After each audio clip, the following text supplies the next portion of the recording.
And now to our other top story tonight. In less than 2 weeks, Coloradans will decide the future of Proposition HH. It's a proposal to reduce property tax rates. And Republican lawmakers in the state have been vocal in their opposition to HH, saying it's using the property tax crisis as a chance to undermine Tabor. Today, they called on Governor Polis to call a special session to address taxes. Denver 7's Rob Harris breaks down what they're proposing instead. The average increase in taxable value on a home in Colorado is up 37%. Homeowners are now wondering if they will be able to afford these increases when they come due in February. Voters are going to decide the fate of Proposition HH on November 7th. But with or without it, Republican lawmakers are calling on Governor Polis to call a special session and deal with property taxes without touching Tabor refunds. We cannot wait until January of 2024, until the next legislative session, to address this.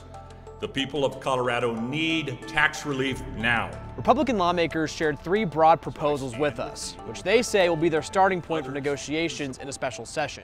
Proposal 1 would double the exemption available for seniors and veterans with disabilities from $100,000 to $200,000. So that would be a 50% reduction essentially on homes valued up to $400,000. Their second proposal is to drop the property assessment rate by the state from 6.77 to 6.7. Now, that might sound like a small drop, but it's actually the same drop that would happen if Prop HH is passed.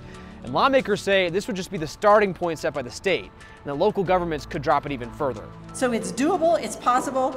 Everybody just needs to come to the table and hammer it out, but you have to do that together. And their third proposal actually isn't directly related to property taxes, but it would impact every Colorado taxpayer. To permanently reduce the state income tax from 4.4% down to 4.0%.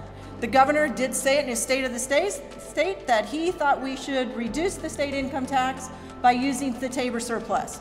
We agree wholeheartedly. That's Senator Barbara Kirkmeyer. She said this reduction in taxes would cut into the projected budget surpluses and would not require budget cuts. Now, ultimately, even if there is a special session, Democrats hold the majority, and they'd still be in control over what bills are voted on and passed. When asked about that, Republican lawmakers said the purpose for this press conference and for these proposals is to push their way into the conversation on property taxes. For Denver 7, I'm Rob Harris. And we did hear from the Yes on HH campaign in response to this press conference by GOP lawmakers today. They called it a last-minute political stunt to try and confuse voters. Going in depth, let's take a closer look at what exactly voters will decide on when it comes to Proposition HH. Supporters say it will provide relief for property owners facing huge property tax increases. In exchange, it would allow the state to keep some of the money that would otherwise go back to taxpayers in the form of Tabor refunds. The state would use this money to replace funding for fire, hospital, and school districts that depend on property taxes. It provides direct property tax relief in this moment, but it doesn't in a way that doesn't hurt local services and particularly doesn't hurt schools. And that's why I'm urging people to vote yes on HH. Meanwhile, opponents call it a bait and switch. They say the governor and state Democrats are trying to pull a fast one on Colorado voters.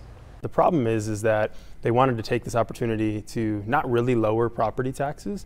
They wanted to take the opportunity to go after our Tabor tax refunds.